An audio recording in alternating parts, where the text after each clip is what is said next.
Bueno, vamos a dar inicio entonces al módulo quinto y vamos a tratar de recopilar, ¿verdad? Todo lo que se tiene para este módulo, que era hablar de las membranopatías, enzimopatías y las hemoglobinopatías.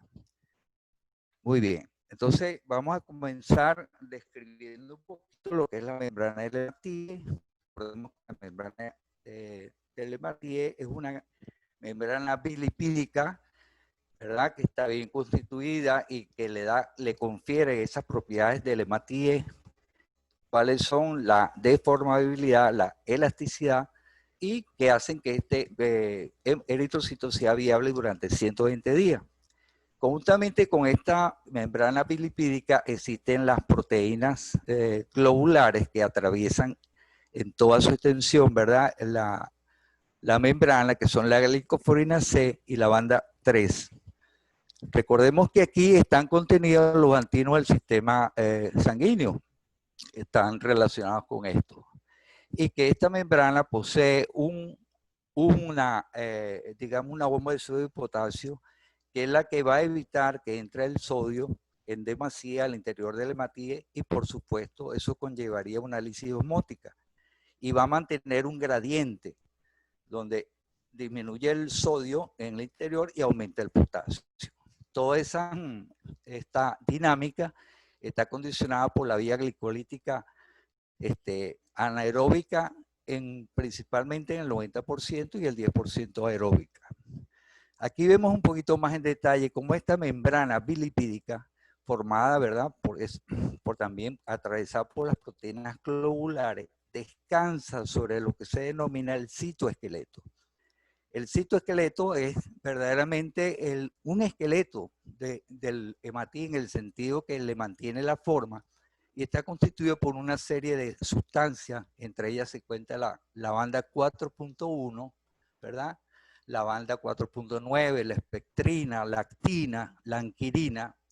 Y es muy importante ese citoesqueleto porque allí descansa anclada esa membrana bilipídica. Esa estructura es muy importante porque de eso nos va a explicar a nosotros cómo las alteraciones de la membrana pueden afectar la vida media del glóbulo rojo, es decir, ocasionar hemólisis. Expresión de esta alteración tenemos la esperocitosis hereditaria, eritocitosis, etc. Y hay una cantidad. Las más frecuentes son esas dos que les mencioné. Ven aquí que esa membrana del hematie confiere definitivamente la estructura y le produce pues todas las funciones que debe realizar el hematie durante toda su vida media. Es muy importante, ¿verdad? La bomba de sodio y potasio que mencionamos, sobre todo porque ella depende del ATP. El ATP es lo que le da la energía, ¿verdad?, calórica a esta bomba de sodio y potasio. Si no se produce, si en la glicólisis anaeróbica no se produce ATP, la bomba de sodio y potasio falla, y eso trae graves consecuencias en el equilibrio osmótico del hematie. ¿Cuáles son las membranopatías eritrocitarias, digamos, más frecuentemente descritas? En primer término, tenemos la esperocitosis hereditaria.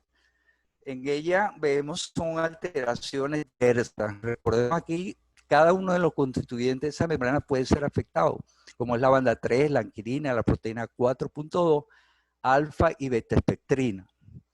Dentro de las membranopatías, la esperocitosis constituye la más frecuente.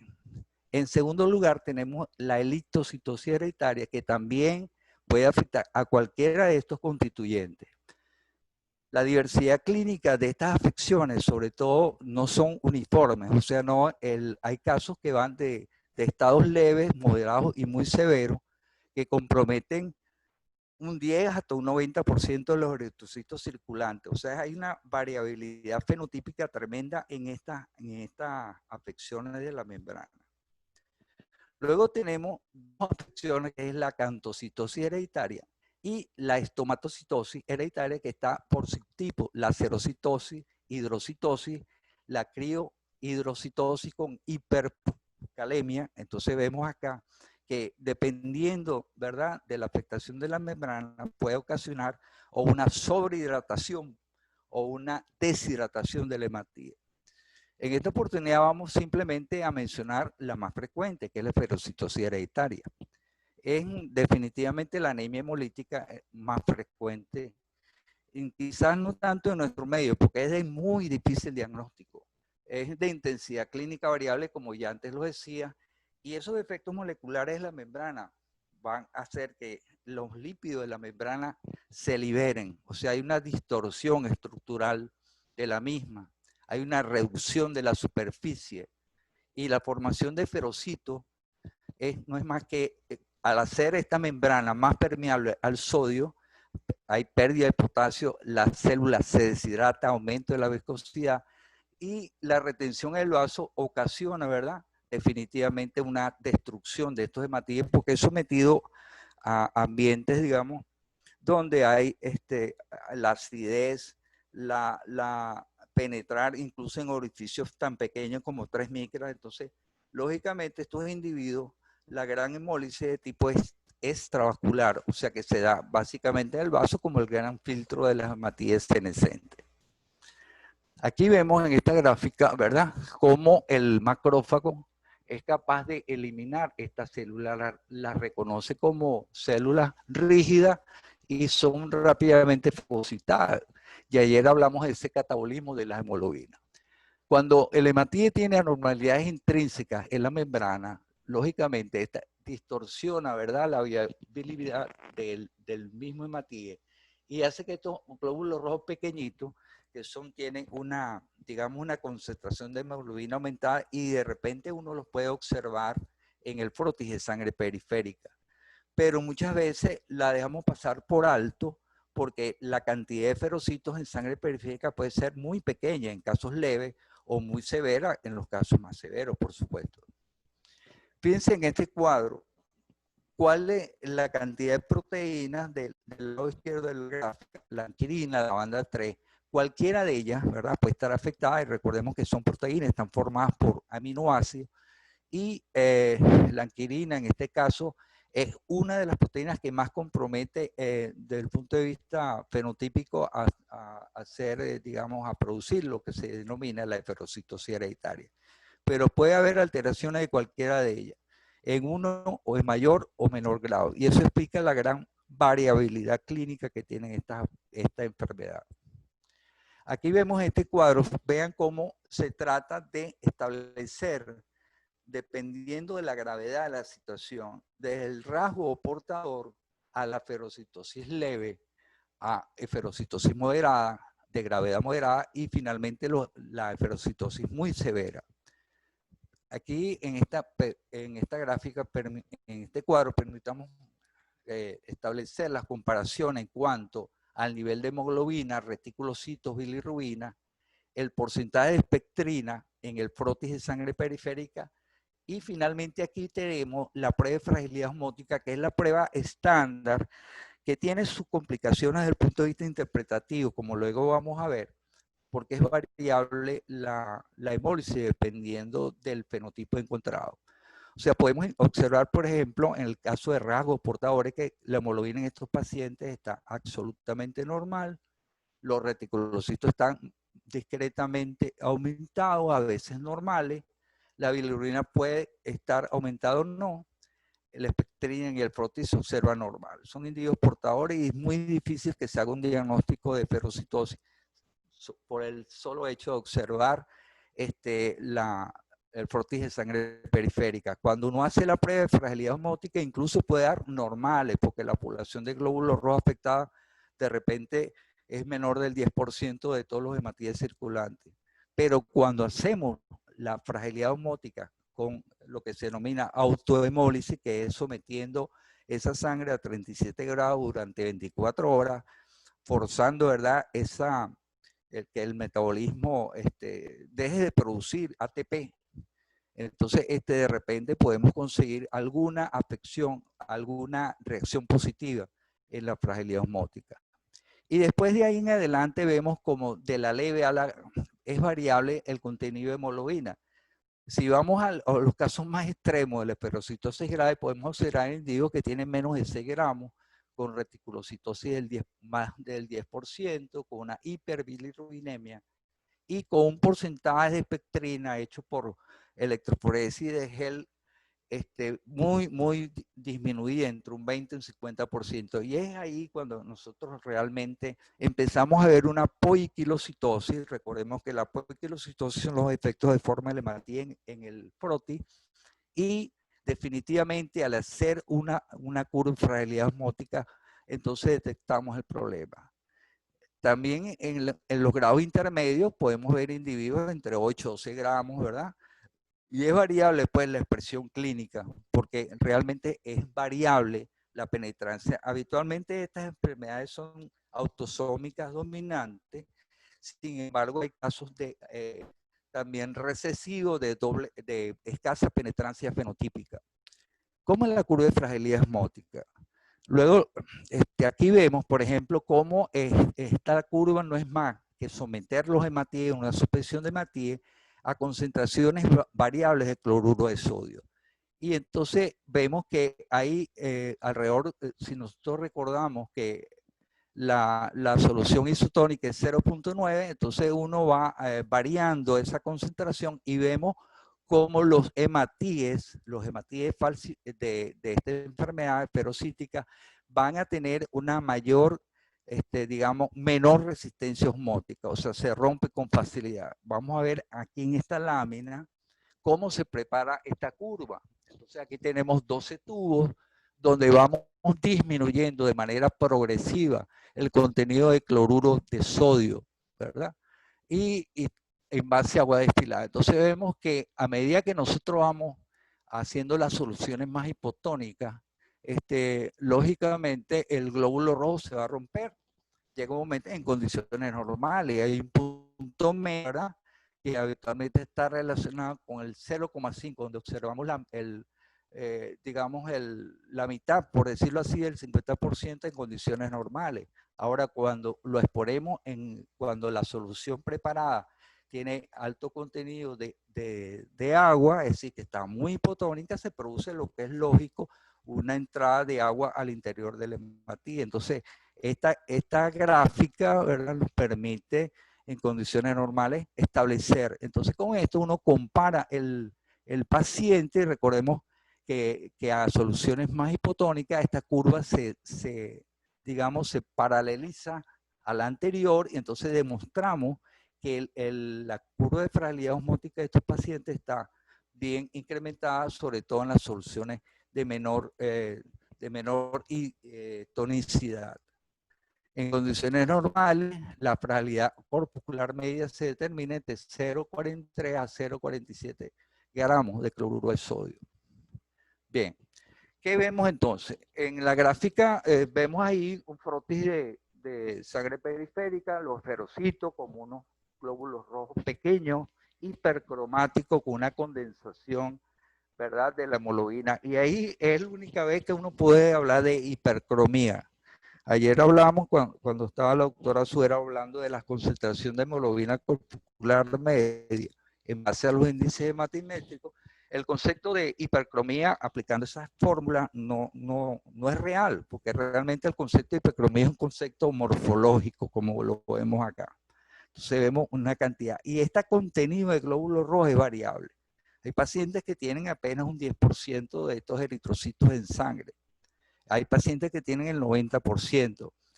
Ahora, también es importante destacar lo siguiente. Nosotros los hematólogos somos un poquito celosos a la hora de que los pacientes, cuando van a ser estudiados por uno, hayan sido transfundidos previamente. ¿Por qué hay que evitar esas transfusiones antes que el hematólogo lo vea? Porque justamente los eritrocitos transfundidos por una sangre con un concentrado globular se asemejan mucho a estos esperocitos. Entonces, realmente cuando uno observa la sangre periférica de estos individuos, puede ser hacer diagnósticos erróneos o se confunde uno porque uno no haya, ¿verdad?, con precisión establece si son eritrocitos del paciente o de los que fueron transfundidos. Entonces, esa es una de las importancias de estudiar los pacientes antes de ser administrados con hemoderivados, sobre todo los glóbulos rojos. Bueno, concluyendo un poquito esto, entonces quedamos que la eferocitosis hereditaria es una es una enfermedad de variable en gravedad, por lo que yo antes, porque es muy variable la penetración fenotípica. También es variable con la edad. A veces nosotros solemos ver con mucha frecuencia portadores asintomáticos y simplemente es un hallazgo fortuito ver en el fortije de sangre periférica estos elementos anormales como son los esferocitos. Ahora, esta anemia en estos pacientes, los que padecen esta enfermedad son susceptibles a tener infecciones y la infección hace que la capacidad fagocítica del vaso aumente. Entonces, en esos momentos, el paciente que viene manteniendo una hemoglobina, supongamos entre 8 o 10 gramos de hemoglobina, súbitamente cae porque el hiperesplenismo hace secuestrar aún más la población de glóbulos rojos anormales y se anemiza el paciente. Eso se ha visto sobre todo con infecciones del virus Epstein-Barr. Entonces, también recordemos que la hemólisis crónica produce efectos y uno de los efectos que tiene es la colelitiasis, o sea, la formación de cálculos biliares de bilirrubinato de calcio que frecuentemente vemos relacionados con esta afección. Y son individuos que en un momento determinado pueden tener crisis a nivel de la vesícula biliar, o sea, colecistitis, que obliga incluso a intervenir quirúrgicamente. Ahora, hay casos muy graves que dependen de las transfusiones sanguíneas, que son aquellos pacientes de esferocitosis, ¿verdad?, de curso grave que cada mes y medio o cada 2 meses hay que transfundirlos. Recordemos que estos pacientes, producto de esas transfusiones crónicas, pueden desarrollar lo que se denomina hemocromatosis, que es el secuestro de hierro, ¿verdad?, que se empieza a colocar a nivel de órganos como el corazón, el páncreas, el hígado, y producir daños definitivos y ser incluso la causa de la morbimortalidad de estos pacientes. También se ha descrito la crisis aplásica. La crisis aplásica no es más que el retardo de formación de los eritrocitos a nivel de la médula ósea y está relacionado con un virus que es el virus del parvovirus B19. Eso está demostrado. Entonces estos pacientes pueden en un momento determinado, ante una infección viral de este tipo, dejar de producir glóbulos rojos, lo cual produce un pronóstico bastante malo y entonces es necesario rescatar al paciente con el uso de hemoderivados. También han descrito la megaloblastosis del embarazo en su sujeto del sexo femenino que sale embarazada, también se ha descrito esto y es precisamente porque hay un aumento del requerimiento de ácido fólico. Y también se ha descrito las úlceras de miembros inferiores, sobre todo en las regiones más distantes del corazón, sobre todo a nivel de las zonas maleolares, en las piernas, producto, ¿verdad?, de esa hipoxia que se ve y también de la aglomeración de estos esferocitos que dañan la circulación a nivel de esos tejidos. Bien, ¿qué vamos a ver entonces? Vamos a ver una anemia variable y vamos a observar esferocitos pequeños, hipercrómicos, y es muy característico, y esto es muy importante, que cuando nosotros determinemos el índice hematimétrico de la concentración de hemoglobina corpuscular media, en más del 50% de los casos puede uno observar una concentración hasta de 40 gramos por decilitro. Es característico. Entonces vemos, por ejemplo, un paciente que tiene 12 gramos de hemoglobina con 35% de hematocrito. Y eso llama la atención. Cuando hacemos el cálculo nos da una concentración de hemoglobina. Yo he tenido la experiencia de cuando yo paso muestras de algunos pacientes que yo tengo ya identificados por el equipo de hematología, me doy cuenta inmediatamente que esas concentraciones superan el 36 gramos. Entonces ya eso, observar ese detalle ya es importante para presumir de que el paciente tenga una esferocitosis y está perfectamente correlacionado con eso. Es bastante llamativo este hecho. En cuanto a leucocitos y plaquetas, están normales. Siempre va a haber una reticulocitosis, ¿verdad?, que es el doble de lo normal en promedio, ascenso de la LDH. Y una cosa interesante son los glóbulos rojos pinzados. O sea, es como si los mordiscos que le da el macrófago, ¿verdad?, a un eritrocito, entonces uno puede observar ciertas figuras eritrocitarias con ese mordisco. Bien, entonces tenemos que la prueba estándar de diagnóstico de la fragilidad osmótica se debe hacer de 2 maneras, con sangre fresca ¿verdad? Que se hace inmediatamente, y con sangre incubada a 37 grados, a las 24 horas se hace la fragilidad osmótica, porque se supone de que ya a las 24 horas a 37 grados haya habido un mayor requerimiento metabólico y menor producción de ATP. O sea, hay mayor daño estructural de la membrana del glóbulo rojo. Recientemente se ha descrito también otro método que al parecer es bastante, digamos, sensible en la fragilidad osmótica, que se llama la criohemólisis a 0 grados. Entonces, al parecer, someter a frío a 0 grados incrementa pues el daño, por el daño estructural de las proteínas de membrana, hace que estos hematíes, digamos, se rompan con más facilidad y en comparación con los eritrocitos normales. Y ya es una prueba que tiene digamos, sus falsos positivos, sobre todo en algunos pacientes que coincidencialmente tengan esferocitos, como es la anemia hemolítica autoinmune. Lo que sí es cierto es que esta enfermedad es de difícil diagnóstico. Simplemente es digamos, la sospecha, sobre todo en pacientes que tienen historia familiar, la evidencia en el prótesis de sangre periférica de una hemólisis por los esferocitos, los cambios bioquímicos, el aumento de la LDH, la bilirrubina y la esplenomegalia. Es importante, estos pacientes hacen esplenomegalia y definitivamente el diagnóstico va acompañado de una decisión terapéutica, que es sacarle el vaso a estos pacientes, una esplenectomía, como último recurso en los casos severos, o sea, aquellos pacientes que, por ejemplo, dependan de las transfusiones, aquellos pacientes que tengan úlceras en miembros inferiores, que tengan formación de litiasis vesicular, etcétera. O sea, hay, digamos, criterios para tomar esa decisión.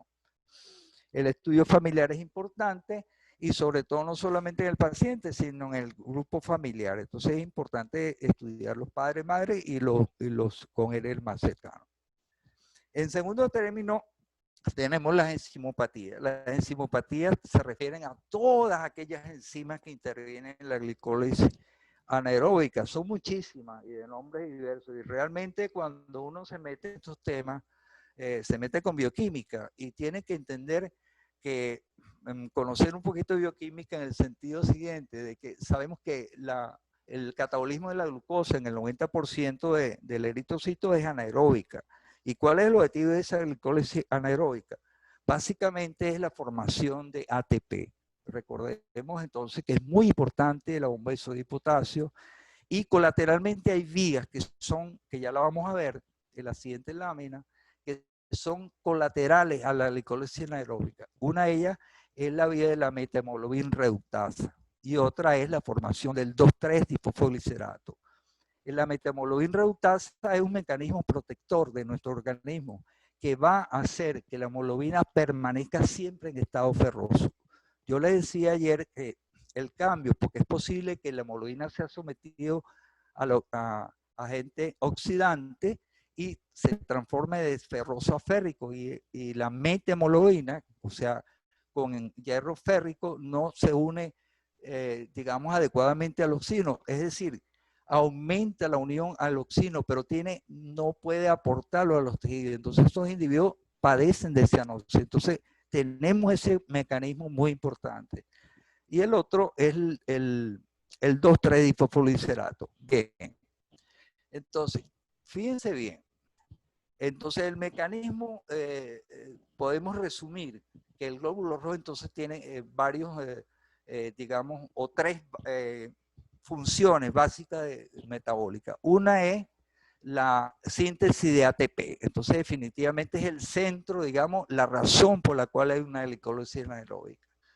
Hay que mantener ese ATP constantemente producido y eso depende del aporte en el 90% de glucosa. Y al lado tenemos una serie de sustancias, la piruvato quinasa, la glucosa fosfato isomerasa, la pirimidina nucleotidasa, etc. Cada una de esas enzimas en un momento determinado puede ser afectada en individuos y se han descrito alteraciones de algunas de esas enzimas y por supuesto eso compromete la formación de ATP. El otro mecanismo importantísimo, que es el 10% de la glucosa que penetra un hematíe, es la formación de glutatión reducido. Este glutatión reducido es lo que llamamos energía de reducción. ¿Cuál es la función? Mantener todos los grupos sulfidrilo, SH, para que no se formen enlaces disulfuro que distorsionaría las enzimas, las proteínas de la membrana, la misma hemoglobina. Depende básicamente de la glucosa 6-fosfato deshidrogenasa y de otras enzimas como la glutatión reductasa, la 6-fosfogluconato deshidrogenasa, etc.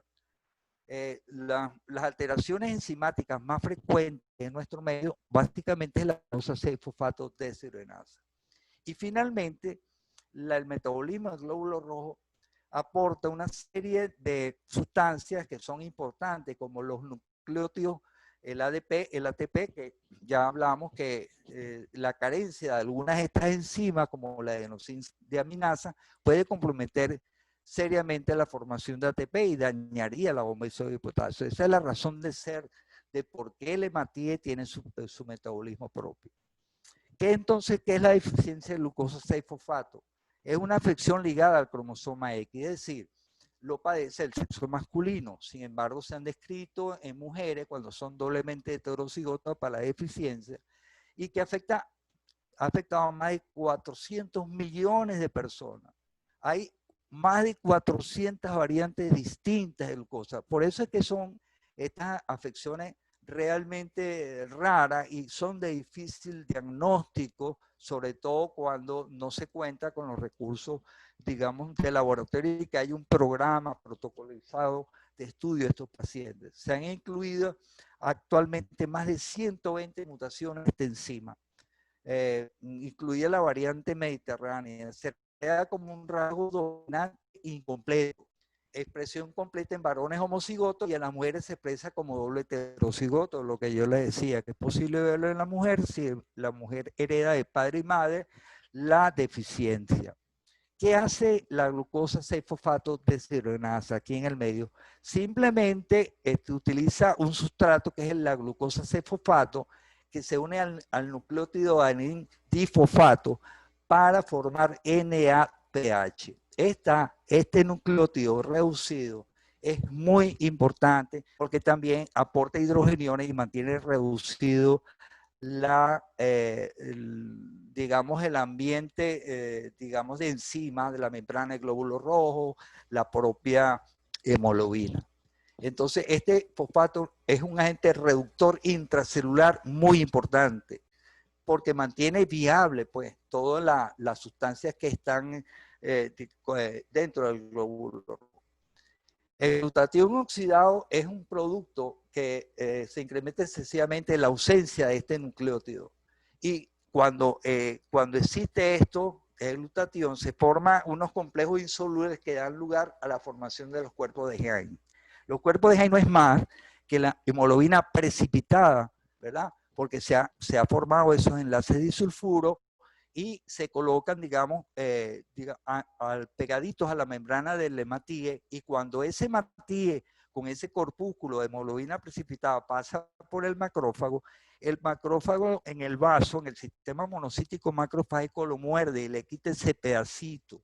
Y vamos a ver una lámina donde vemos esos hematíes mordisqueados con pérdida de la membrana.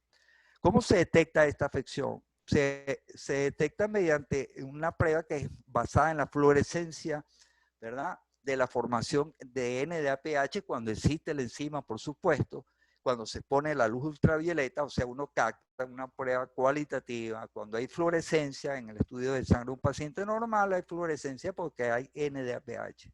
En estos pacientes no se produce esa fluorescencia porque no se ha producido ese nucleótido. Bien. Bueno, no se asusten con esta lámina, porque yo cada vez que la veo también me asusto un poquito, porque realmente fíjense, todos los pasos enzimáticos o todas las enzimas que integran aquí. Lo más importante de esta lámina es recordar que la vida del glóbulo rojo depende de la glucosa. En el 90% va dirigida a esto, a la formación de ATP. Por cada mol de glucosa se forman 2 ATP. Y las vías colaterales. Una de las más importantes es la formación de evitar la formación de metahemoglobina mediante esta enzima que se llama metahemoglobina reductasa. Otra es la formación de este nucleótido que es el 2,3-difosfoglicerato, que es el que regula la afinidad del oxígeno por la hemoglobina. Y aquí al ladito, del lado derecho de la lámina vemos cómo la glucosa en un 10% se va hasta esa vía y cómo fíjense bien, este glutatión reducido, ¿verdad? Va a contrarrestar la acción oxidante, por ejemplo, en este caso del peróxido de hidrógeno, ¿verdad? Porque va a evitar que este peróxido dañe el interior del hematíe. Entonces, es importante, bueno, el reconocer que la vía metabólica es una vía compleja y que muchas veces la carencia de algunas de estas enzimas que se intervienen se acompaña de otras afecciones, por ejemplo, neurológicas en el paciente, y entonces hablamos de esos síndromes raros que a veces compartimos con los neurólogos o con las personas que manejan este tipo de pacientes. Entonces son casos que, bueno, afortunadamente aquí en Venezuela realmente yo no he visto, sino más que todo deficiencia de glucosa 6-fosfato de deshidrogenasa como la más común. Estas afecciones son raras en nuestro ambiente y son de difícil diagnóstico realmente. Entonces la enzima normal se llama glucosa 6-fosfato deshidrogenasa. Es interesante ver que hay varios tipos, ¿verdad? La tipo A, que se encuentra en el 16% de los varones afroamericanos, y la tipo B, que se ve relacionada sobre todo hacia el Mediterráneo.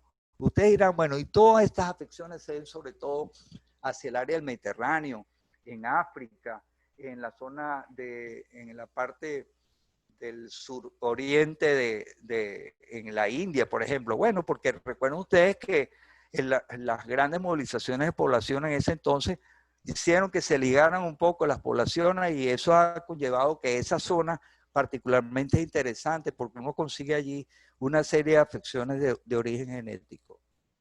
Ahora, ¿qué le ocurre a una persona cuando tiene deficiencia de glucosa? Si se somete a una serie de sustancias, por ejemplo, que son oxidantes que uno lo observa con bastante frecuente.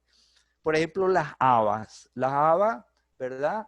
Es un producto vegetal que en unas poblaciones, sobre todo a nivel de Italia y en las zonas de Grecia, se ve que esto digo que el consumo de habas conlleva una hemólisis aguda, ¿ok? Porque justamente las habas tienen un efecto oxidante sobre la hemoglobina y produce esos cuerpos de Hyde y se presentan de 3 a 5 días de forma aparatosa, el niño empieza a tener hemoglobinuria. También hay una serie de sustancias que a veces se utilizan en la práctica médica. Una de ellas es la primaquina.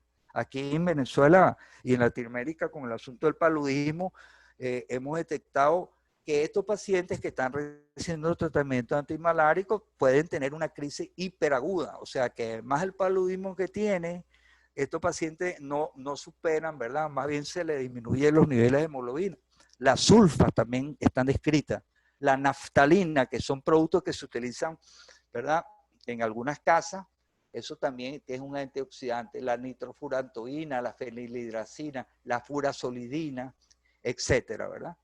Entonces, de manera esporádica, estos pacientes hacen una crisis hemolítica aguda. Y esto sucede entre los 1 a 3 días de haber consumido cuando se expone el individuo a eso, y puede ser incluso grave, acompañado de dolor abdominal o de espalda, con orinas oscuras, incluso negras. Entonces, ahí que estamos viendo en la orina, hemoglobinuria, porque hay una salida masiva de hemoglobina a nivel del plasma. Aparecen los cuerpos de Hyde que se observan mejor en coloraciones como azul de metileno, en el azul brillante de Crecil. Ocasionalmente se puede observar en el froti, y luego vamos a ver una lámina para que ustedes se ven. Hay que ser muy acuciosos en el froti, pero estos cuerpos de Hyde desaparecen rápidamente porque son eliminados por el sistema monocítico macrofágico. En algunos casos, en la afección de glucosa 6-fosfato deshidrogenasa A negativo en afroamericanos puede ser muy grave en estos casos. Y en el mediterráneo, que es el tipo B, la hemólisis es más prolongada, o sea, tiene un curso más crónico.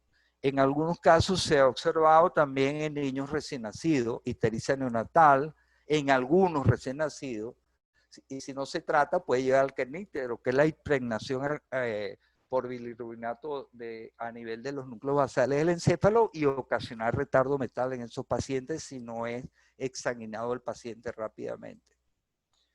Bien, esto a veces es necesario sobre todo a nivel de recién nacido, descartar un síndrome de Gilbert, que no es más que detectar si el paciente es carente más bien de la glucuroniltransferasa, porque se superpone mucho la clínica uno con otro. Es raro ver, ¿verdad?, deficiencias de glucosa 6-fosfato hereditarias crónicas. Sin embargo, en algunos casos graves, o sea, de curso, digamos, crónico, pero son graves, son muy poco frecuentes esta evolución. Los pacientes tienen 5 gramos de hemoglobina, una ictericia crónica, esplenomegalia, litiasis vesicular, úlceras maleolares, y que se pueden asociar a otros efectos como la deficiencia de glucógeno muscular. Entonces hay una serie de enfermedades raras, por ejemplo, la enfermedad de Pompe, que produce un debilitamiento de la contractura muscular y producen en estos individuos deformidades musculoesqueléticas. No, eso no lo observa uno con mucha frecuencia, pero es importante ver cómo la parte bioquímica, genética, es digna de considerar y uno asocia estos cuadros con ese tipo de afecciones neurológicas. Esto es para mostrarles aquí cómo, ¿verdad?, está mordido este Matías, ¿verdad? El Matías, cuando están los cuerpos de Hain, aquí lo vemos, estos puntos, ¿verdad?, que están en la membrana del glóbulo rojo. Aquí hay otros tipos de inclusiones, Howell y Oli, pero eso es otra cosa. Los cuerpos de Hain se colocan a nivel de la membrana, son unos cuerpos rojos, ¿verdad? Y entonces esto es lo que muerde el hematín y produce este tipo de morfología a nivel de sangre periférica. Aquí en este diagrama lo explico un poquito mejor, ¿verdad? Como el eritrocito cargado del cuerpo de Hain es mordido, ¿verdad? Y entonces, por supuesto, disminuye la superficie del hematíe y el aspecto que tienen es exactamente eso. El otro efecto que es relativamente, digamos, más frecuente por debajo de la glucosa es el defecto de piruvato quinasa.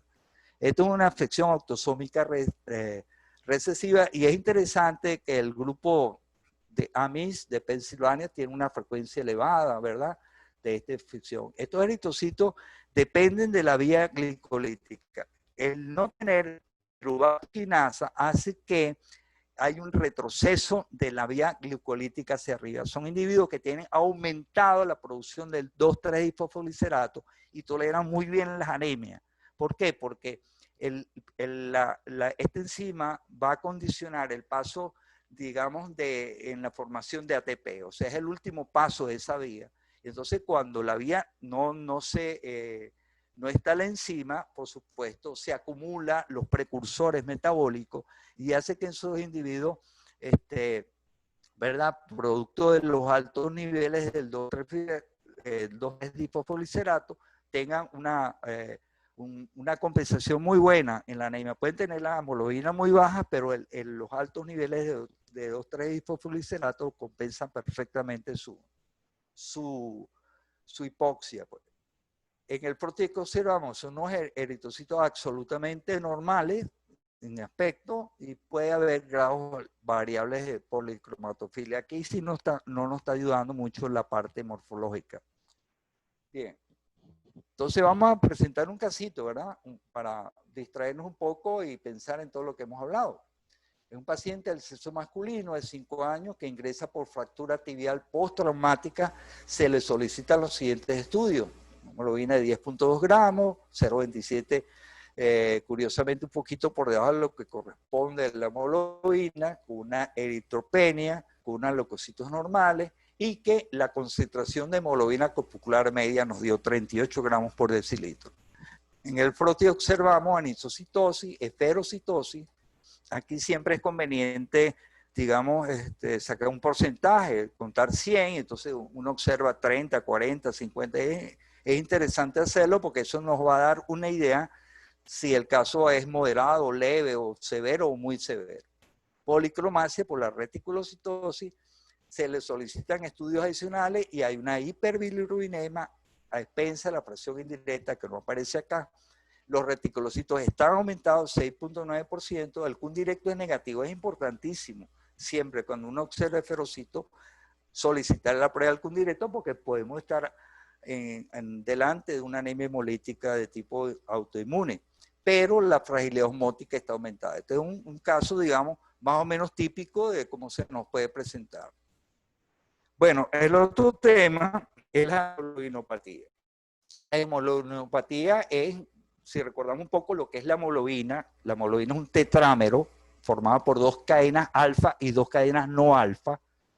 Y voy a empezar a decirlo porque después nos podemos enredar un poquito con la talasemia. Recordemos que en el adulto hay 2 cadenas alfa y 2 cadenas beta. Esa es la hemoglobina adulta que nosotros conocemos. En un 96, 98% es así. Sin embargo, hay estas hemoglobinas que son normales, como la hemoglobina fetal, que son 2 cadenas alfa y 2 cadenas gamma, que es menos del 1% en el adulto, y la hemoglobina 2, que es 2 cadenas alfa y 2 cadenas delta. Este más o menos es la proporción, o sea, predomina siempre la hemoglobina A, eso es lo normal. Cada una de estas cadenas polipeptídicas, 2 cadenas alfa y 2 cadenas no alfa, que puede ser beta, que puede ser gamma, puede ser delta, nos da la otra, digamos, otros tipos de hemoglobina. O sea, el denominador común de todas ellas que tienen cadenas alfa, que son tanto para las hemoglobinas embrionarias como para las hemoglobinas adultas. Entonces es importante este concepto y que cada una de esas cadenas de globina tiene un grupo AIM, o sea que cada cadena de globina tiene 4 puntos de unión al oxígeno. Entonces es importante.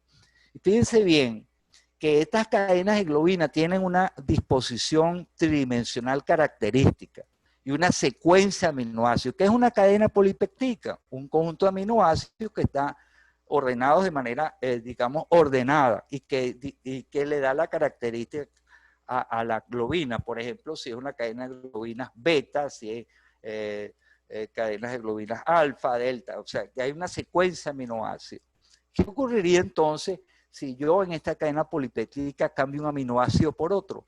Entonces, esa configuración espacial tridimensional del individuo no la va a tener. O sea, la hemoglobina va a perder algo de función y eso es lo que vamos a ver ahora.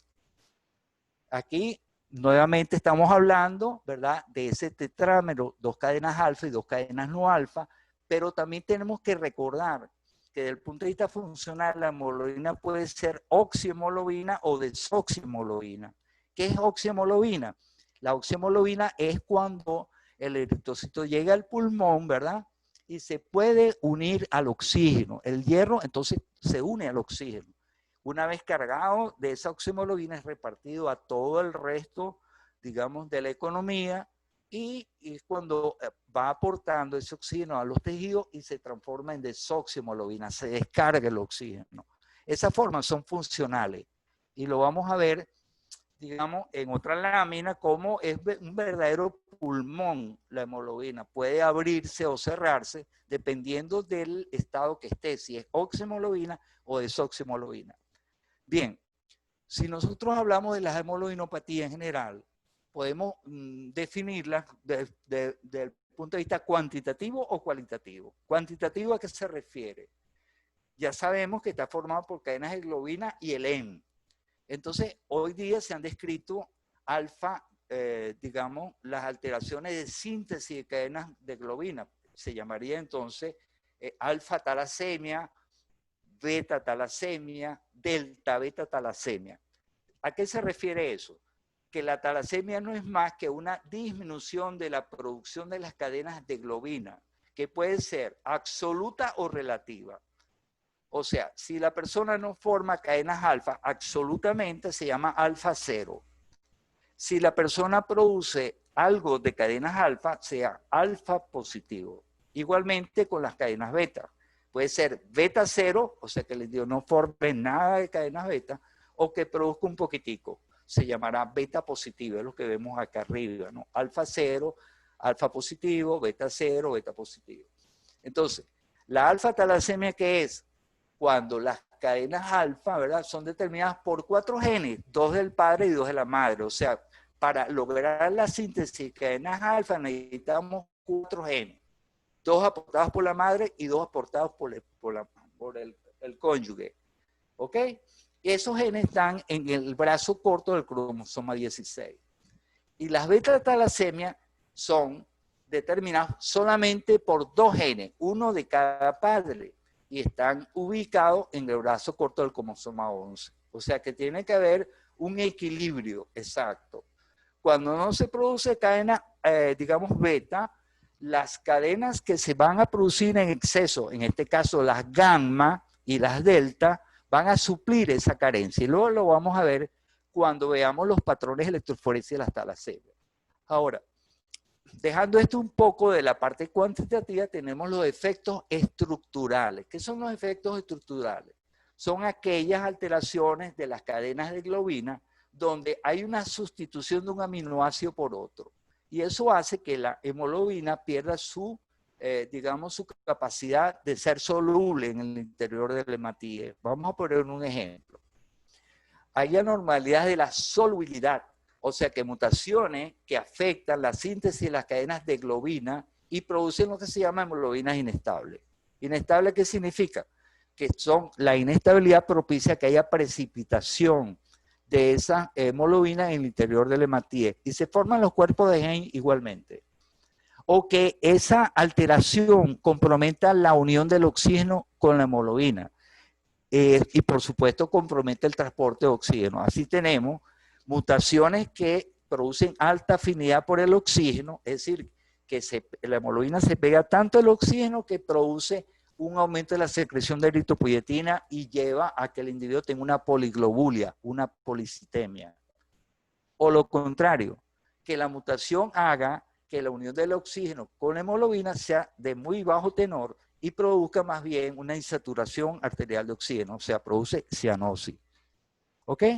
Otro tenemos las anormalidades de los mecanismos de oxidorreducción, ya lo hemos mencionado, cuando se forma la methemoglobina, que no es más que la hemoglobina con el estado férrico. Ese hierro en estado más 3 se va a unir al oxígeno, ciertamente, pero no es capaz de aportarlo a los tejidos. Entonces el individuo va a tener una, digamos, una poca aporte de oxígeno a los tejidos y va a tener cianosis.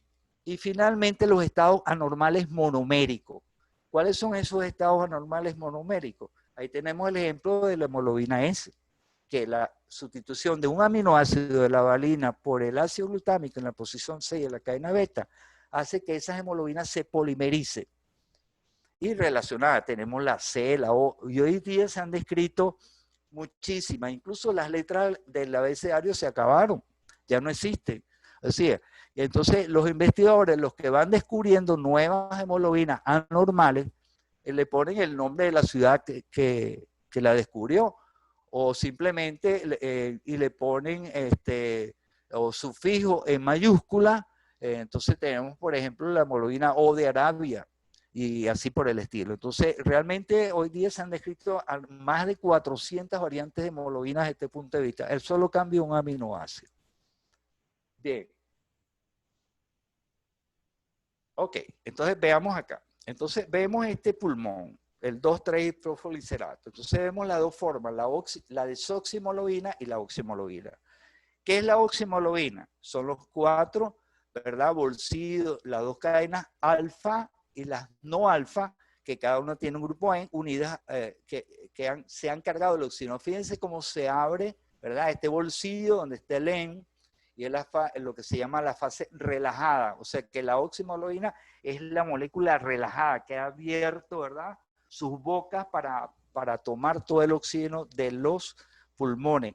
Y una vez que llega a los tejidos, veamos el 2,3-fosfolicerato. ¿Por qué él regula la unión del oxígeno por la hemoglobina?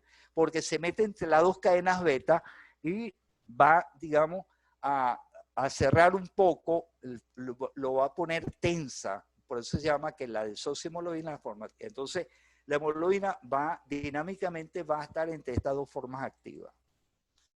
Bien, entonces vemos aquí un poquito de la síntesis de las cadenas de globina. Este es el brazo corto del cromosoma 16 y aquí tenemos el brazo corto del cromosoma 11. ¿Qué se produce en el brazo corto del cromosoma 16? Aquí tenemos un símbolo, ¿verdad?, que es la letra Z en griego, ¿ok? Son las cadenas Z. Y aquí tenemos las 2 genes, alfa 1 y alfa 2, que determina en el cromosoma 16 la síntesis de cadenas de globina alfa, ¿ok?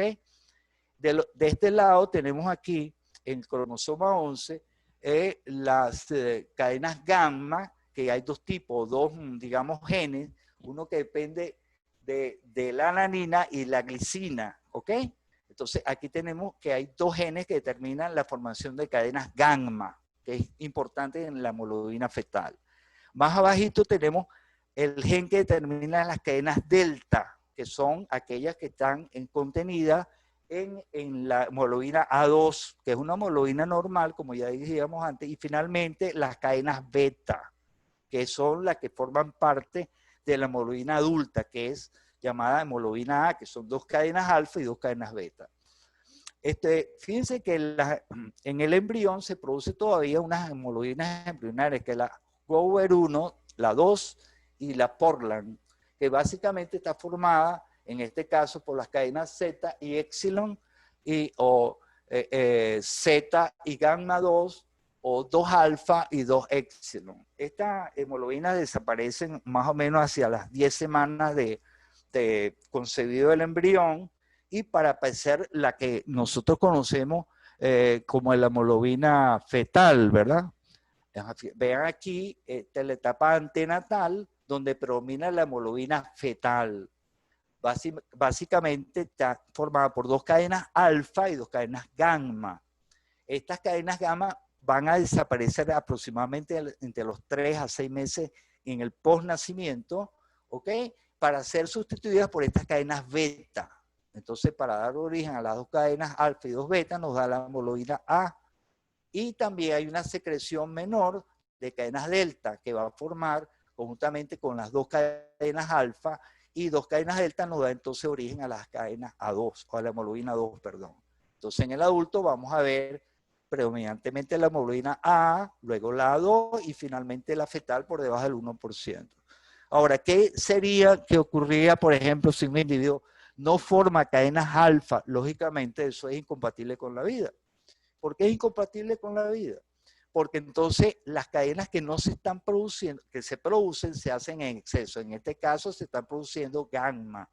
Entonces, en vez de tener dos cadenas alfa y dos cadenas gamma, dos cadenas alfa y dos cadenas gamma, va a tener un tetrámero de gamma. Eso se llama hemoglobina de Barr. La hemoglobina gamma 4 es se ve en la alfa talasemia cuando no hay ninguna síntesis de cadena alfa, es incompatible con la vida, produce hidropesía fetal y lamentablemente, digamos, el feto puede desaparecer. La otra cosa interesante, veamos aquí en esta gráfica cómo las cadenas beta, ¿verdad? Las alteraciones enzimáticas que se ven aquí en las cadenas beta son predominantemente de la parte sur de Asia, el Mediterráneo y la parte norte de África. Y de ahí donde viene todo este problema de la talasemia. Entonces, ¿qué puede ocurrir? Recordemos entonces que son 4 cadenas alfa, ¿verdad? O 4 genes que producen las cadenas alfa. Estas cadenas pueden ser afectadas porque si hay una deleción, o sea, se eliminan las 4 cadenas alfa, o 3, o 2, o 1. Y vamos a ver que ahí viene la variabilidad. Vamos a ver un cuadro posteriormente cuando es los 4, los 3, los 2 o 1. Puede comprometer también las cadenas beta, que es en el cromosoma 11, ¿verdad? Puede producirse un poquito de cadenas beta o nula producción de cadenas beta. Y eso es genético, simplemente son alteraciones o mutaciones que comprometen al gen o en consecuencia al producto de esos genes. ¿Qué es el producto de esos genes? Los RNA mensajeros que determinan la formación de globina. O puede haberse híbridos como delta beta, ¿verdad? Donde hay, digamos, un híbrido que se forma un pedacito de cadena beta con un pedacito de cadenas delta. O finalmente la persistencia hemoglobina fetal cuando hay una absoluta ausencia de las cadenas beta y delta. Entonces se forma hemoglobina fetal en exceso.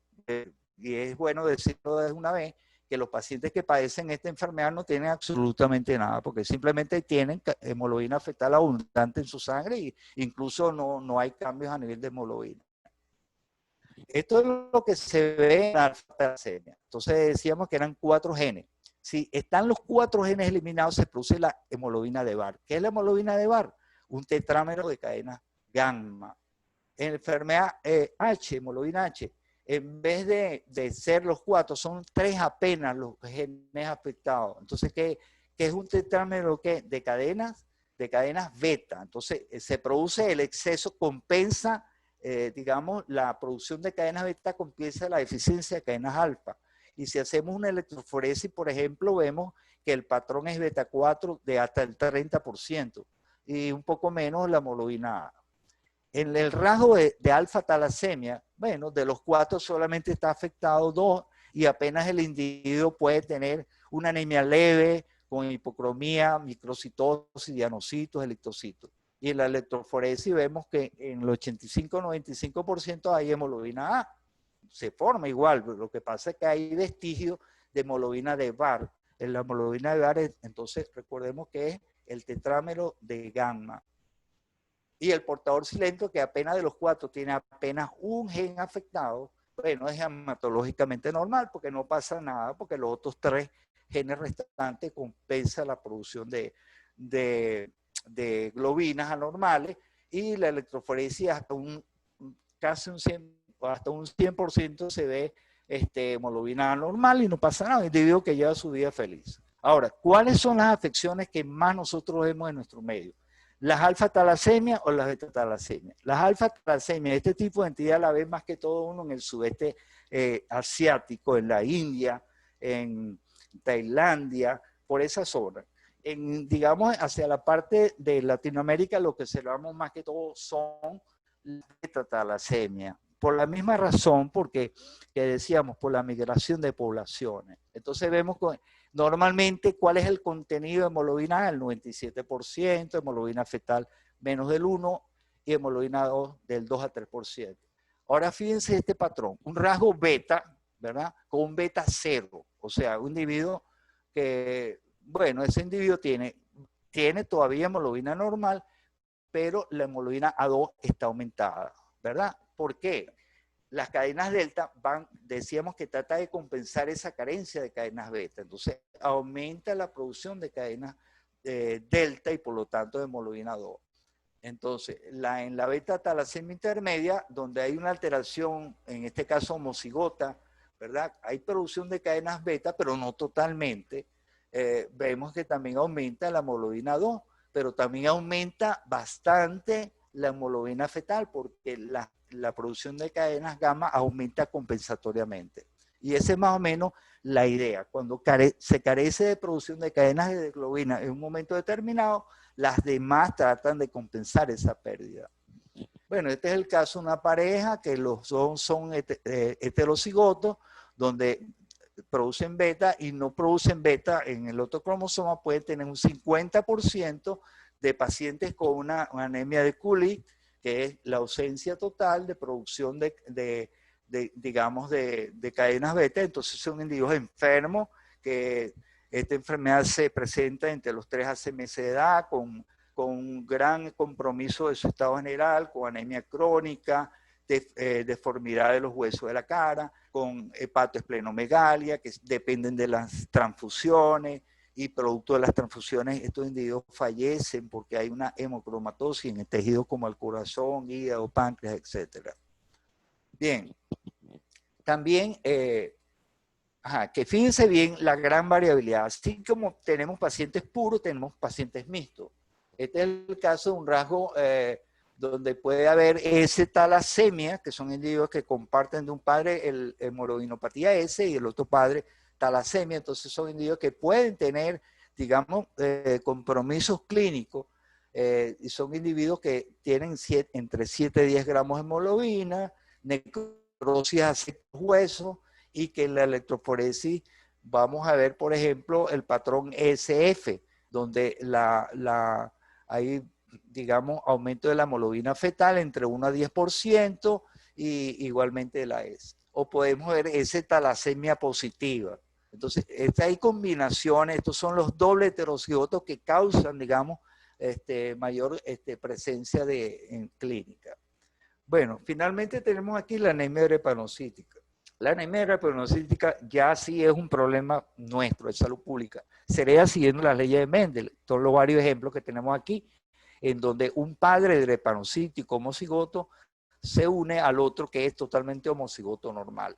¿Qué posibilidades tiene la prole de expresarse fenotípicamente? Entonces, justamente toda la prole, el 100% va a ser heterocigoto.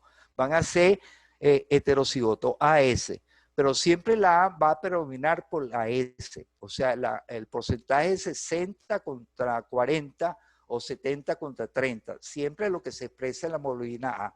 Y se dice que el rasgo drepanocítico es asintomático. Es asintomático. Son individuos que llevan su vida totalmente normales, pero hay que tener en cuenta que ocasionalmente puede producir síntomas. Este es el caso de un paciente absolutamente normal que se une a otro que es heterocigoto. Igualmente, el 50% va a ser AA y el otro 50% va a ser un rasgo heterocigoto. Y este es el caso de dos heterocigotos, ¿verdad? ¿Qué posibilidades tiene de tener un homocigoto? Bueno, un 25%. Entonces, este paciente sí va a ser enfermo, va a tener un 25% totalmente, absolutamente normal y un 50% heterocigoto. Y este es el caso de un paciente drepanocítico que se une a un heterocigoto. El 50% de esto va a ser siempre enfermo y la otra mitad heterocigoto. Y dos drepanocíticos, el 100% de la prole definitivamente va a ser enfermo. ¿Cuál es el problema de la anemia drepanocítica? Es simplemente la sustitución de la valina por el ácido glutámico en la posición C de la cadena beta. Y este solo cambio va a ocasionar este gran problema. Fíjense que hay una pérdida de la solubilidad de la hemoglobina en el interior del hematíe.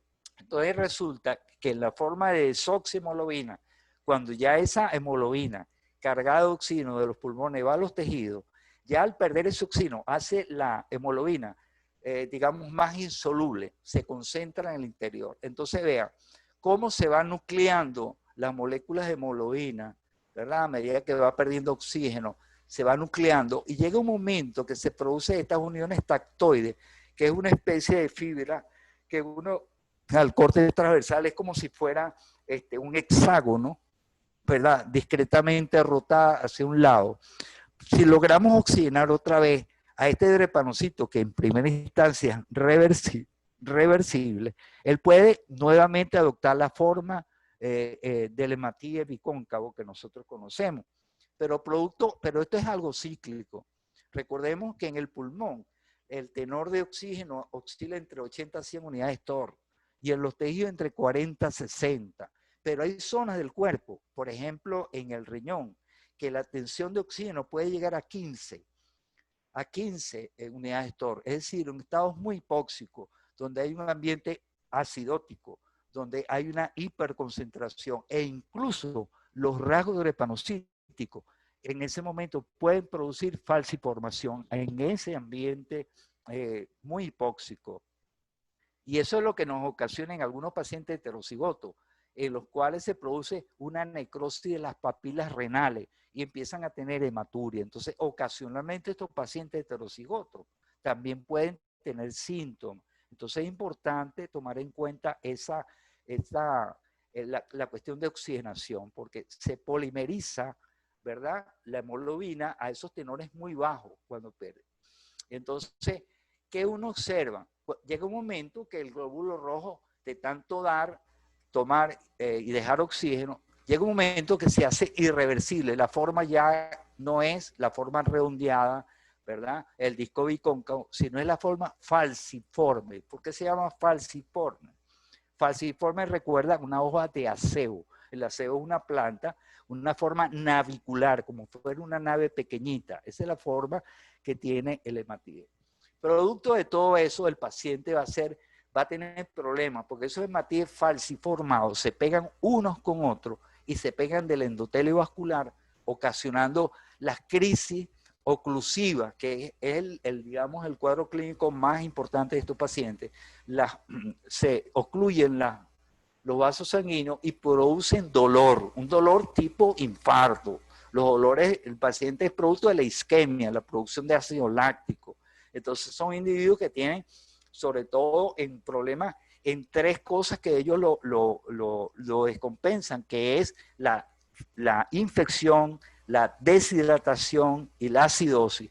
Esos son los elementos, digamos, que descompensan un drepanocítico. Él normalmente mantiene 6, 7 gramos de hemoglobina, pero llega un momento que se infecta, entonces hace que haya mayor consumo de los tejidos, mayor acidosis, se deshidrata, entonces los individuos empiezan a tener oclusión vascular.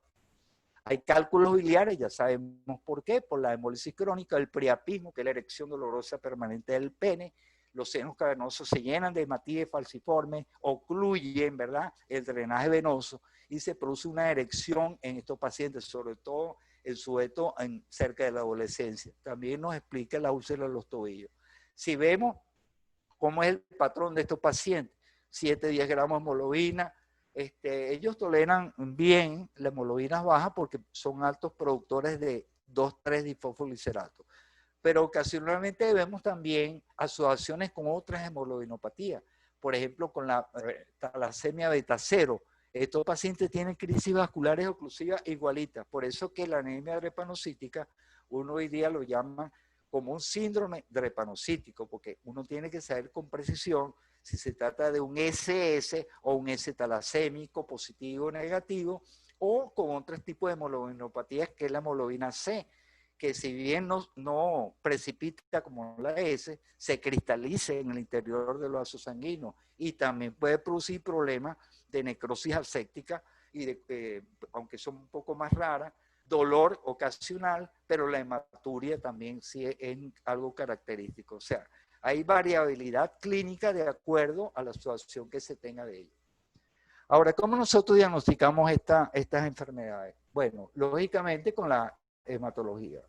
Y aquella, por ejemplo, a veces observamos es un falciforme o esas diagnocitos, o entonces, lógicamente la electroforesis hemoglobina nos va a ayudar para establecer el diagnóstico. Entonces es importante la electroforesis. ¿Qué es la electroforesis? Sabiendo que bueno, antes de llegar a la electroforesis es importantísimo esta prueba de Descartes, que es la que nosotros hacemos como prueba pantalla en pacientes donantes de sangre, que debería hacerse en todas las mujeres embarazadas. El rasgo drepanocítico hay que buscarlo en todos aquellos pacientes que no muestran drepanocitos en el frotis, porque uno creyendo que en el frotis va a ver los drepanocitos, no los consigue, y le monté esta preparación supravital que es con metabisulfito al 2%. Es una preparación sencillísima, es una gota de sangre más una gota de suspensión, se espera unos 30 minutos y uno observa que se falciforma. El metabisulfito no es más que un restaurador de oxígeno, un reductor de oxígeno, y hace que estos hematíes que uno los veía normalito en un frotis de sangre se falciforman. ¿Ves? Pero cuando ya el paciente, ya que es drepanocítico, ya observamos estas formas que son irreversibles en sangre. Aquí vemos cuerpos de Howell-Jolly, a veces observamos policromacía, que es producto de la reticulocitosis. Bueno, llegamos aquí, electroforesis hemoglobina. ¿Qué es la electroforesis hemoglobina? La electroforesis es una corrida electroforética y que va a depender de las cargas eléctricas que tenga la globina. Recordemos que la globina es una serie de aminoácidos que algunos son neutros, otros son ácidos, otros son básicos. La carga neta de esa proteína la va a hacer más rápida o más lenta en una corriente eléctrica del ánodo al cátodo. El cátodo es el positivo, el cátodo es el negativo. En condiciones de pH determinadas, uno somete a una corriente eléctrica, a una preparación de un hemolizado en un acetato de celulosa. Entonces colocamos todas las muestras aquí, ¿verdad? Y en un tiempo determinado vemos que comienza la recorrida. Algunas son más que otras. En este caso, vean como aquí la hemoglobina A es mucho más rápida que la hemoglobina fetal, que la hemoglobina S, que la hemoglobina C, que la hemoglobina 2. Siempre estas preparaciones se deben tomar con un control normal. En este caso es un control A. Esta mancha que sale acá, uno la mide en un espectrómetro y dice, bueno, el 1% de este paciente o el 95%, 96% está constituido por hemoglobina A y una pequeña fracción por hemoglobina 2, es normal. ¿Ok? ¿Qué vemos nosotros en una anemia drepanocítica? En este caso vemos que este caso tiene una banda anchita aquí en la parte que va a las S y una banda un poco menos ancha en la hemoglobina fetal. Entonces, este paciente tiene SS. Si fuera un rasgo drepanocítico, aquí vemos el A y el S. ¿Ok? A veces vemos combinaciones SC, está la S aquí, ¿verdad? Ancha, menos ancha la C y un poquitico la fetal. O sea, cada uno de ellos va a exhibir un parámetro, o un patrón, mejor dicho, de positividad. Siempre los heterocigotos, ¿verdad? Los AS, siempre la A predomina sobre la S, porque lo que se expresa es la A, porque es más dominante que la S. Entonces, esto nos permite, digamos, este electroforesis en acetato de celulosa, en pH alcalino, determinar eso. Pero a veces, por ejemplo, cuando hay hemoglobina D que no aparece en esta gráfica, se puede superponer a la posición de la S. Entonces, ¿qué hacemos? Hacemos el otro método que es con agarcitrato, a pH, digamos, ya no alcalino, sino pH 6.2, 6.4, y entonces sí nos logramos separar un poco más. Y se separa un poco más las bandas electroforéticas, uno sabe con precisión. Es, digamos, esta es la prueba clínica de oro en todo este tipo de problemas. Bueno, vamos a hablar con los casos clínicos para ir terminando. Este es un paciente, fíjense, que nos demuestra que el rasgo drepanocítico hay que tomarlo en cuenta, que el hecho de que sea sintomático no significa que no sea tomado en cuenta. Y esto es una situación que la veo yo con preocupación, sobre todo en mujeres embarazadas que van a ser sometidas a cesárea y se le aplica anestesia de tipo conductiva, peridural, que uno de los signos para que uno establecido, para que pegue la anestesia, como se dice en lenguaje coloquial, es que haya una hipotensión arterial. Esa disminución de la tensión arterial, producto de la anestesia inicial, entonces se puede hacer que baje mucho el tenor de oxígeno a nivel del lecho placentario y ocasionar fenómenos, digamos, de falciformación a nivel del lecho placentario. ¿Por qué? El lecho placentario es una fístula arteriovenosa, una mezcla de sangre arterial y venosa. Ya decíamos que si bajamos el oxígeno por debajo de 40, que es el extremo venoso, y lo bajamos a menos, esos hematíes normales pueden falciformarse y crear problemas. Entonces, en la rutina prenatal debe estar incluida la determinación de drepanocito. Este es el caso. Fíjense que tengo una paciente que va a ser sometida a una intervención operatoria, pero resulta que hay una hematuria microscópica y que llama la atención. Entonces, ¿qué ocurre? Que aun cuando tenía la hemoglobina absolutamente normal, 13 gramos, con los blancos normales, los índices matemáticos normales, pero en el frote alguien observó unos diagnósticos escasos. El anestesiólogo, hombre estudioso, ¿verdad? Inteligente, dijo, no, aquí hay algo raro. Vamos a pedirle unos drepanocitos por el método de metabisulfito, y le dio positivo. Entonces, ¿qué se determinó? Un momentico, esta paciente no le voy a colocar anestesia de tipo conductiva, le voy a dar una anestesia de tipo inhalatoria, y salvó la posibilidad de ser sometida esta paciente a un problema serísimo, que hubiera sido una anestesia, ¿verdad?, que le hubiera ocasionado ahí una falciformación. ¿Qué se hizo con esta paciente? Se le hizo la electroforesis hemoglobina en pH alcalino, bueno, y demostró efectivamente que era AS 6040. Diagnóstico definitivo, un rasgo falciforme. Y también les voy a echar un cuento. Después de la Segunda Guerra Mundial, cuando se venían las tropas de Estados Unidos de regreso a su país, se montaron aviones no presurizados. Y entonces muchas de estas personas, sobre todo de ascendencia africana, soldados americanos, tuvieron infartos esplénicos, porque justamente en las grandes alturas hay poco oxígeno. Entonces esos individuos llegaron, aterrizaron los aviones y con dolores fuertes y demostraron que la falciformación se llevó a cabo a pesar de que ellos eran rasgos drepanocíticos. Entonces es importante tomar en cuenta esa posibilidad.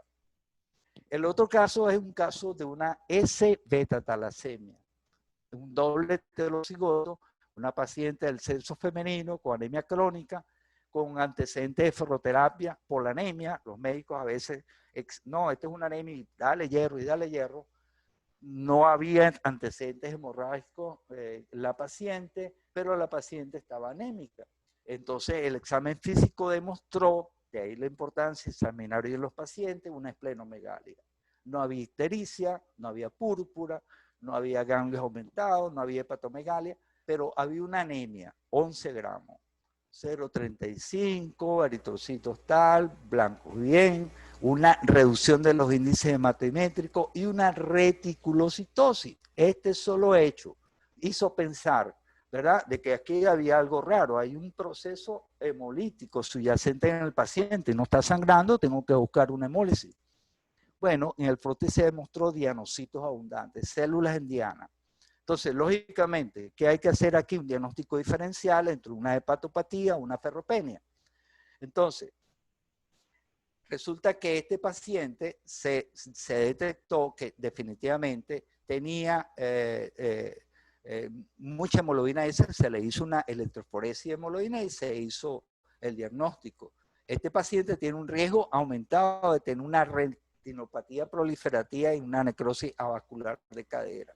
Entonces son los dobles heterocigotos que a veces clínicamente confunden. El otro caso es la mujer de 50 años, una actividad deportiva, le gustaba mucho, muy vigorosa a la mujer, practica el alpinismo y asciende a 1981 metros de altura.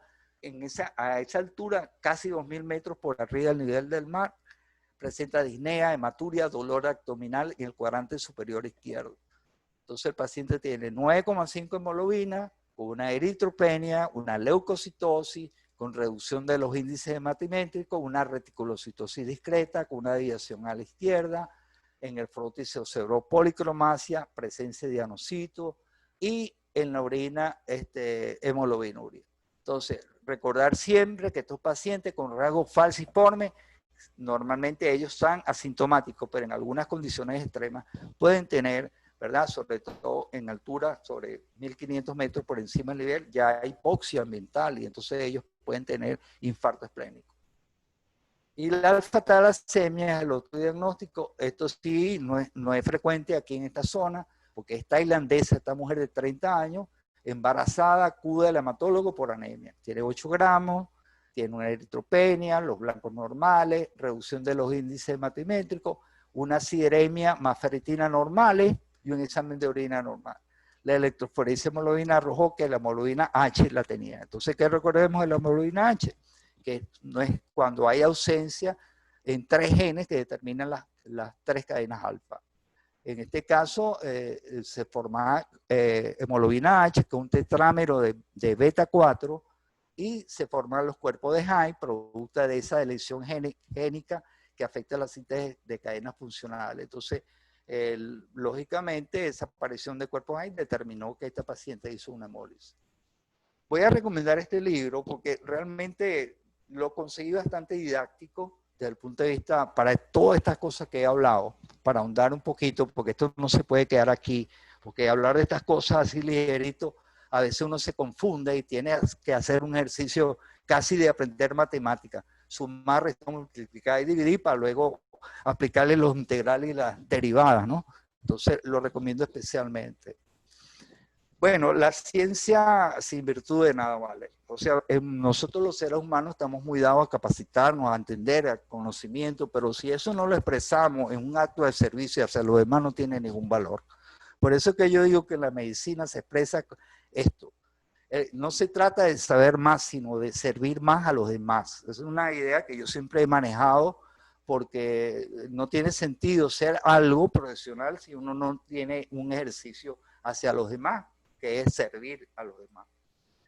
Bueno, muchas gracias y de mi parte le deseo el mayor de los éxitos en su ejercicio profesional.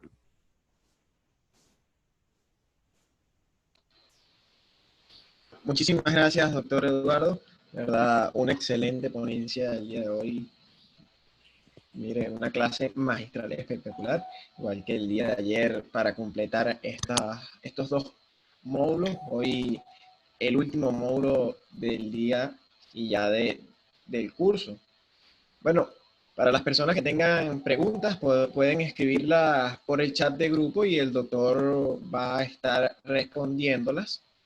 Vamos a dar un tiempo de 5 minutos para que puedan escribir esas preguntas y nosotros procederemos a leerla.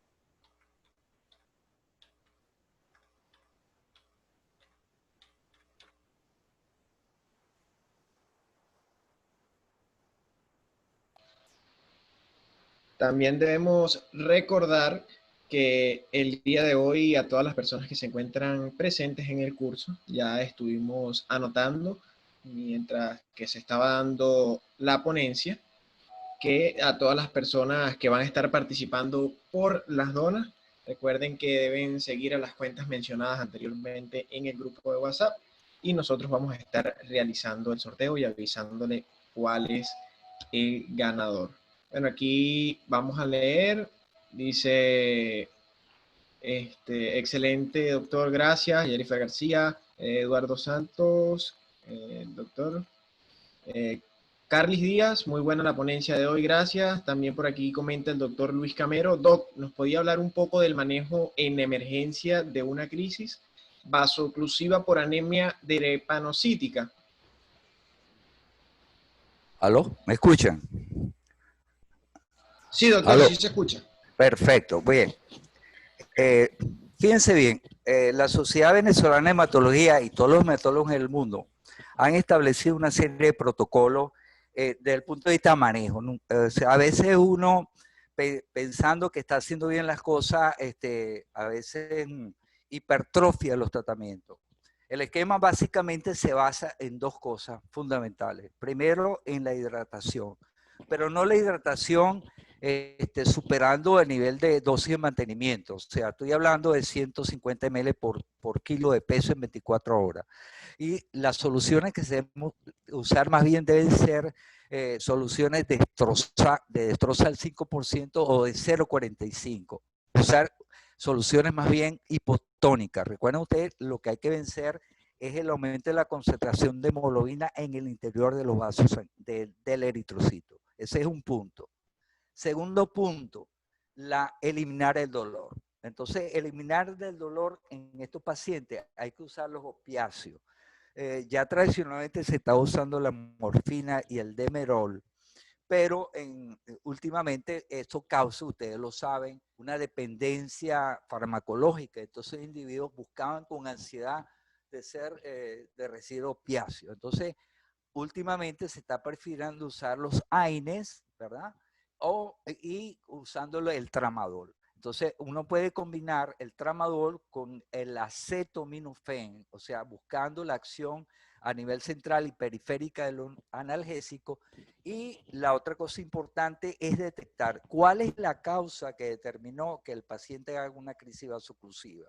La primera causa siempre es de origen infeccioso. Recuerden que estos pacientes a veces no hacen fiebre, pero cualquier infección, por inaparente que sea, por ejemplo, en el plano respiratorio o a veces bacteremias que ellos hacen. Entonces, siempre la cobertura antibiótica debe ser tomada en cuenta desde el inicio. Un paciente drepanocítico está descompensado siempre por la infección. La infección hay que buscarla como sea. Recuerden ustedes que a veces confunden la hematología de estos pacientes porque tienen leucocitosis, producto de la misma formación de las células a nivel de médula ósea, y entonces la mielopoiesis se ve incrementada en producción. Entonces vemos pacientes que tienen normalmente 12.000, 15.000 blancos, porque eso acompaña a la, digamos, producción de glóbulos rojos también. Entonces es importante entonces tomar en cuenta esos 3 factores: la hidratación, la búsqueda del foco infeccioso y el uso de soluciones hipotónicas y la combinación analgésica tipo tramadol, acetaminofén o paracetamol. Lamentablemente en nuestro país carecemos del paracetamol en este momento, pero la combinación paracetamol-tramadol es una de las más eficientes para calmar el dolor. Muchísimas gracias, doctor. Por aquí, Anaika Flores también dice, doctor, ¿cuáles serían los signos y síntomas en un bebé con talasea? Con talasemia, quiso decir ella. Bueno, el bebé con talasemia, si es beta talasemia, recuerden ustedes que la beta talasemia se expresa no en el recién nacido, se expresa cuando el individuo tiene entre 3 a 6 meses de edad. Ahí es cuando comienza uno a ver la clínica de un beta talasemia. Un recién nacido talasémico no lo vamos a ver porque el recién nacido talasémico tiene niveles de hemoglobina fetal aumentada, todavía permanece la secreción de cadenas gamma y es a los 3-6 meses cuando hay ese cambio de cadenas gamma a cadenas beta. Entonces ahí es donde vamos a nosotros a verlo. El bebé en sí mismo al nacer no lo tiene, a menos que sea una alfa-talasemia. Y recordemos que la alfa-talasemia no la vemos con frecuencia en estas latitudes, porque lo vemos más que todo en el sudeste asiático, hacia esa zona. Y esto, recordemos también que las alfa-talasemias son de mayor gravedad, porque todas las hemoglobinas tienen cadenas alfa. Y si hay una alfa-talasemia, está seriamente comprometido el individuo a nacer.